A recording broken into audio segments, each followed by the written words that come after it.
Today I want to talk about how to grow the African American middle class and to provide a new deal for Black America. That deal is grounded in three promises: safe communities, great education, and high-paying jobs. Every African American citizen in this country is entitled to a government that puts their jobs, wages, and security first. I'm asking today for the honor of your vote and the privilege to represent you as your president.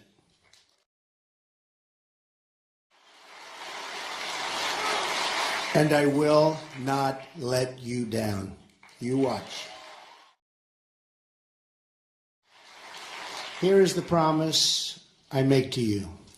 Whether you vote for me or not, I will be your greatest champion. Our opponent represents the rigged system and the failed thinking of yesterday.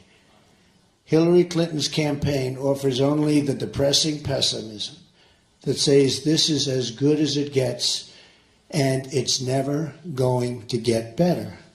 She's been doing this for 30 years, and for 30 years it's only gotten worse. American politics is caught in a time loop. We keep electing the same people over and over and over. And they keep coming back to the African American community and the Hispanic community, and they keep talking about what they're going to do, and they don't do it, and then 4 years later, you see them again. And this is so important to me, what I'm saying today. I wanted a small group of very, very powerful, influential people from the African American community, and that's what I wanted to do. Enough with the rallies of 25 and 30,000 people. This was very important to me. And I just met with some of the finest people I've ever met backstage. We had a great meeting, and I just want to thank those people right now. They are phenomenal people, so I want to say thank you very much. I have a message for all of the doubters in Washington. America's future belongs to the dreamers, not the cynics and not the critics. And it's time to extend that dream to every African American citizen in this country. Yet too many African Americans have been left behind. Massive numbers have been left behind. 45% of African American children under the age of 6 live in poverty. 58% of African American youth are not currently employed. African Americans comprise roughly 13% of the population, yet make up 60% of murder victims under the age of 22. The conditions in our inner cities today are totally unacceptable, and we have to fix them. The Democrats have run our inner cities for 50, 60, 70 years or more, uninterrupted. They've run the school boards, the city councils, the mayor's office, and the congressional seats. Their policies have failed, and they failed miserably. This state has lost nearly half of its manufacturing jobs since Bill and Hillary's NAFTA. Think of it, half. Decimating the African American community and the African American middle class, decimated. These jobs went to Mexico and other places. Hillary wants to raise taxes very, very substantially on everybody and on business, and especially on small business, as high as 45%. Which will only drive more jobs out of your community, out of our country, and into other countries. One of the greatest betrayals has been the issue of immigration. Illegal immigration violates the civil rights of African Americans. That's what's been happening. No group has been more economically harmed by decades of illegal immigration than low-income African American workers.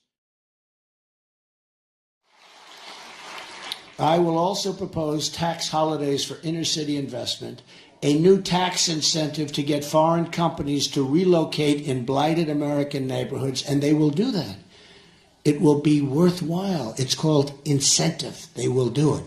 I will further empower cities and states to seek a federal disaster designation for blighted communities in order to initiate the rebuilding of vital infrastructure, the demolition of abandoned properties, and the increased presence of law enforcement so we have safety in our community. We need that. I will also pursue financial reforms to make it easier for young African Americans to get credit to pursue their dreams in business and create jobs in their communities. It's going to be beautiful. Such talent. There's such a potential talent out there. It's so incredible, and it's totally being wasted by politicians that maybe don't want to see it happen. It's time for a 21st century Glass-Steagall, and as part of that, a priority on helping African American businesses get the credit they need. We will also encourage small business creation by allowing social welfare workers to convert poverty assistance into repayable but forgivable microloans. Very simple, but something so good. Then there's the issue of public safety. Making our community safe again will be a priority for the Trump administration. So many people. I mean, you walk to the store to buy a loaf of bread, maybe with your child, and you get shot. Or your child gets shot. Got to stop it. No good. We need safety. I have heard and have listened to the concerns raised by African American citizens about our justice system, and I promise that under a Trump administration, the law will be applied fairly, equally, and without prejudice. There will be no prejudice. There will be only one set of rules, not a two-tiered system of justice. Equal justice also means the same rules for Wall Street. The Obama administration never held Wall Street accountable. Infrastructure will be another major goal. My contract calls for $1 trillion in infrastructure investment, of which the inner cities will be a major beneficiary. We need something done. And by the way, we're going to terminate Common Core and bring education local. Look, it's not working the way it is now. I don't know why anybody would even fight it. Well, we know who's fighting it. You know that. My proposal redirects education spending to allow every disadvantaged child in America to attend the public, private, charter, magnet, religious, or home school of their choice. School choice is the great civil rights issue of our time. And I will be the nation's biggest cheerleader for school choice in all 50 states. What a difference it will make.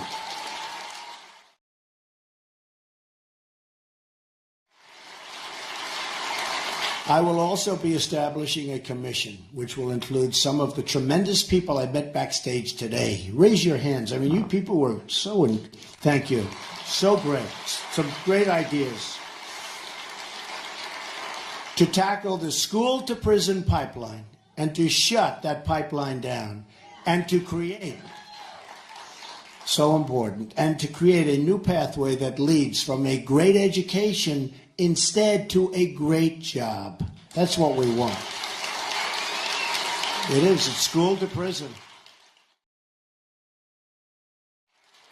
My plan will also ensure funding for historical black colleges and universities, more affordable 2- and 4-year college, and support for trade and vocational education. You know, I've gone to school with many people, some totally brilliant at one thing, but not at all brilliant at others. But we all know this. We've had students that sat next to us in class, and they were terrible students. But they were phenomenal at fixing a car engine. They were phenomenal at fixing a television set. They can take it apart blindfolded. And I can't do that. And you can't do that. But they were phenomenal at fixing things. We don't do that anymore. Remember, we used to have this great vocational education? They were talented. They were great. They were horrible students, and they were great. They can take a motor, they can take an engine apart blindfolded. And we have to bring that back. And that's what they love doing.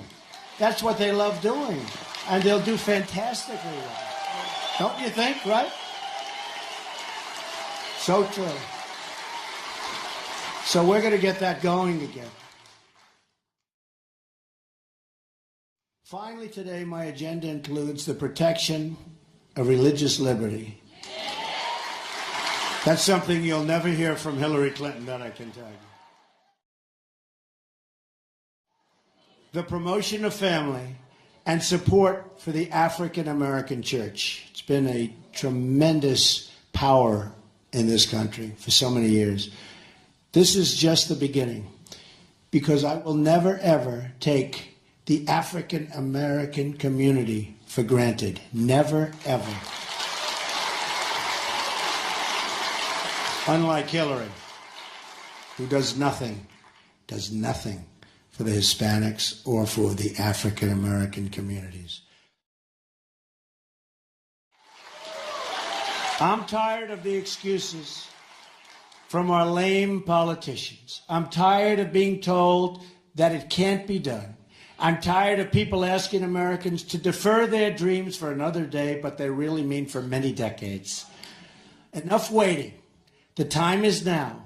There is nothing we cannot accomplish. There is no task or project too great.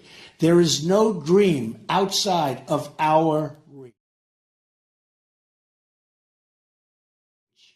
Everywhere I go in this country, all I see is untapped potential waiting to be set free. And maybe the greatest of that potential is in the African American communities.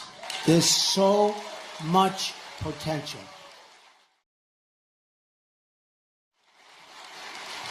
But we will never realize that potential if we continue putting our faith in a broken political system that has let us down time and time again. To believe not in our politicians, not in these people that got us there, but to believe in ourselves and the future of our country.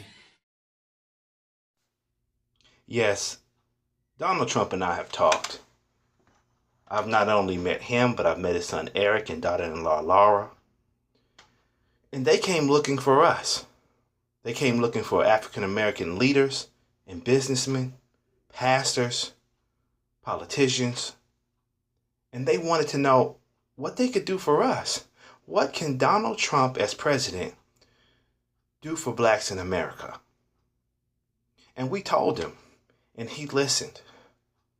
We can't expect him to relate to us without us relating to him. We know he doesn't have our background. We know he doesn't have our history.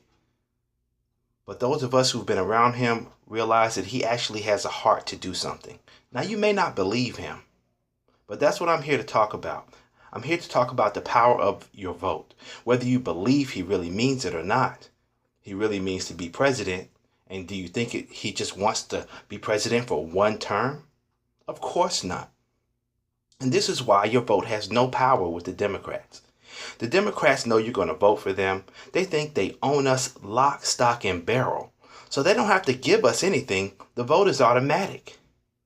On the other hand, with Donald Trump, he knows that if African Americans are the cause of him becoming president, that he will be elected by us on a trial basis.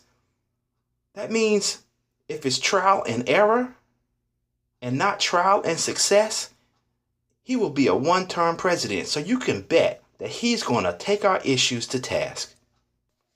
And he is going to make sure that he's a success for us so that he can have an even bigger support from our community in the next election. So vote for Donald Trump. Tell your friends and tell your family. And I know they're going to give you backlash.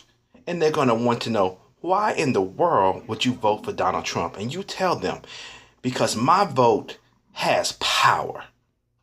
Do it today.